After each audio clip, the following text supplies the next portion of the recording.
बिस्मिल्लाहिर्रहमानिर्रहीम। अस्सलाम वालेकुम माय यूट्यूब की फैमिली। उम्मीद करती हूँ कि सब ठीक ठाक होंगे और अल्लाह के फजल से मैं भी ठीक ठाक हूँ। और मेरी दुआ है कि अल्लाह ताला सब बहनों की नसीब अच्छे करे, जो बे औलाद हैं उन्हें नेक सालिया औलाद अता फरमाए, और जो बीमार हैं उन्हें शफाए कामला अता फरमाए, और जो बेरोज़गार हैं उन्हें हलाल रिज़्क कमाने की तौफीक अता फरमाए। आमीन सुमा आमीन। आज मैं जा रही थी अपनी भांजी के घर, जो कि कोटादू से पहले आता है और मुजफ्फरगढ़ के बाद आता है। तो रास्ते में एक छोटा सा शहर पड़ता है। तो मैं वहीं जा रही थी, यानी कि हम लोग सब वहीं जा रहे थे। मेरी भांजी के घर थी, दावत भी थी और महफिल मिलाद भी था। तो इस वजह से हम लोग गए थे वहाँ सैटरडे वाले दिन। और इतना खूबसूरत यहाँ का रास्ता था, बहुत ही पुरसकून और खूबसूरत गांव था, साफ़ सुथरा जहाँ तक नज़र गई है। बहुत ही प्यारा गांव था। कभी कभी हम ऐसे गांव भी देखते हैं जिन गांव में खूबसूरती नहीं होती, वो चीज़ नहीं होती जो कि गांव में देखने की होती है, लेकिन ये गांव बहुत ज़्यादा खूबसूरत था।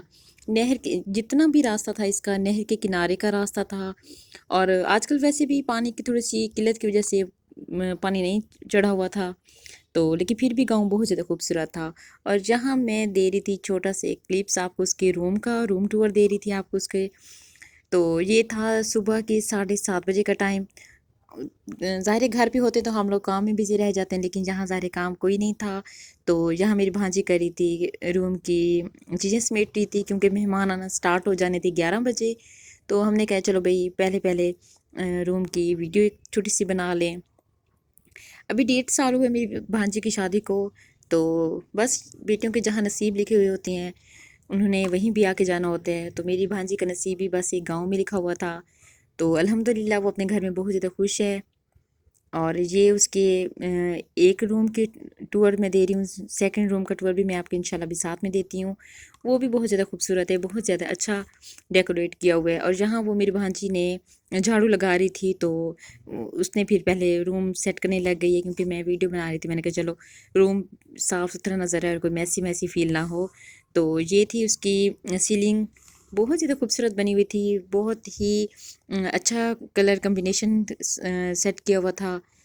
और चिड़ियों ने एक साइड पे छोटे छोटे घोंसले भी बनाए हुए थे, लेकिन उन घोंसलों में बच्चे तो नहीं थे, लेकिन घोंसले लटके हुए थे, तो उसे भी रिमूव करना था। एक कोने में थे, तो क्योंकि ज़ाहिर है वो कभी कभार आ जाते हैं तो थोड़ा सा रूम को मैसी कर देती हैं और शोर भी बहुत ज़्यादा होता है। लेकिन अब वो काफ़ी दिनों से नहीं थी, तो वो सोच रहे थे कि भाई हम इसे यहाँ से रिमूव कर दें। और ये है इस रूम की फ़ाइनल लुक, जो कि काफ़ी हद तक उन्होंने समेट लिया था। और बाद में ज़ाहिर है गेस्ट वगैरह आ जाएंगे, फिर रूम और भी ज़्यादा मैसी हो जाता है। और घर में जब इवेंट वगैरह हो तो हर जगह बिल्कुल वैसी फैली हुई सी फील होती है। तो ये है इसके रूम की फ़ाइनल लुक। बहुत ही प्यारा डेकोरेट किया हुआ था, बहुत अच्छा लग रहा था। और ये हमारा सामान वगैरह रखा हुआ था, क्योंकि हम आए हैं तो हमने अपना सामान वगैरह यहीं रख दिया है। तो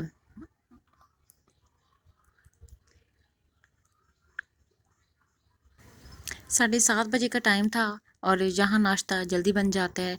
यहाँ आप देखें हमारा नाश्ता लग चुका था। नाश्ते में चने, अंडे, दही और रात का सालन था, जो रात कौरमा बना हुआ था, क्योंकि रात को थोड़ी सी गेट टुगेदरिंग थी। रात को थोड़े से ऐसे फंक्शन की है, छोटा बेबी का था, यानी कि भांजी की बेटी पैदा हुई है, तो उसने रात में एक थोड़ा सा ऐसे फंक्शन सेलिब्रेट की है। और सेकंड डे उसने महफिल मिलाद रखी थी। तो इस वजह से सुबह सुबह उठ के ये सब लोग गांव के जो होते हैं वो अपने अपने कामों में मसरूफ़ हो चुके थे। और ये है मेरी भांजी का सेकंड रूम, जिसमें चारपाइयाँ अक्सर आपने देखे होंगे कि गांव में चारपाइयाँ बिछाई हुई होती हैं, और ये पेटी उसके ऊपर छोटे छोटे उसकी जो ब्रीफ केस टाइप होती हैं वो उन्होंने रखे हुए थे। इस रूम में भी कारपेट बिछा हुआ था, लेकिन कारपेट का कलर ही ऐसा था कि ब्राउन कलर का था, तो बहुत ज़्यादा डर्टी हो जाता था। तो यहाँ भी मेरी भांजी सफाई वगैरह कर रही थी। और इसकी सीलिंग वाली छत जो थी वो सिंपल वाली थी।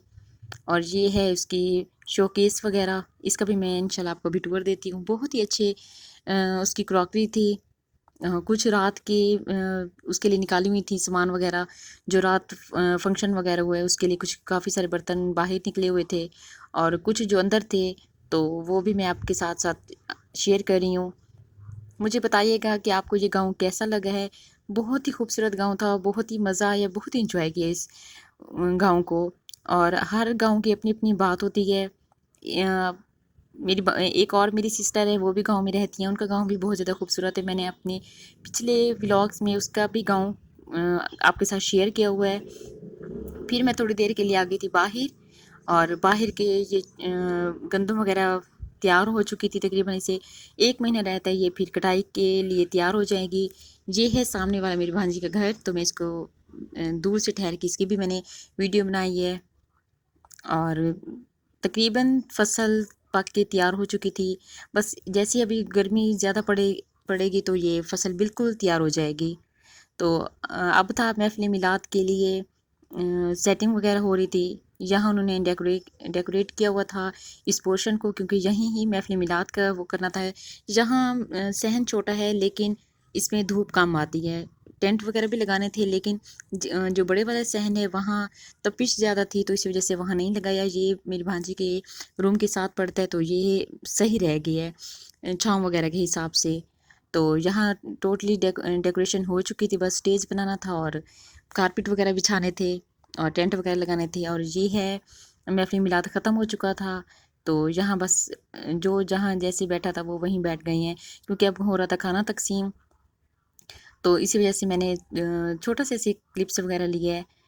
اور یہ اب یعنی کہ محفل میلاد جب ختم ہو چکی تھی تو پھر فوراً ہی چیزیں سمیٹ کے میں نے اس کی لاسٹ بھی ایک چھوٹا سا کلپس لی ہے۔ اب ہم جا رہے تھے واپسی، تو واپسی کے لیے میرا واپسی جانے کے بالکل بھی دل نہیں تھا، اتنا پیارا گاؤں تھا، اتنی ٹھنڈی ہوا چل رہی تھی، موسم بھی بہت اچھا ہو رہا تھا۔ تو میں نے اس کی چھوٹے سے مزید باہر کے کلپس لیے ہیں۔ یہ شاید گھاس ہے تو، لیکن یہ کافی بڑی بڑی ہو رہی تھی، اچھا لگ رہا تھا اس کا بھی۔ تو دھوپ بھی بہت تھی، اور یہ ہے واپسی کی ہماری روانگی۔ اور یہ آج بھی کسی نہ کسی گاؤں میں یہ ٹرالی پہ بھی بارات جا رہی تھی۔ اس کے کچھ پارٹ رہ گئے ہیں، میں انشاءاللہ اپنی نیکسٹ ویڈیو میں آپ کے ساتھ وہ بھی شیئر کر دوں گی۔ اللہ حافظ۔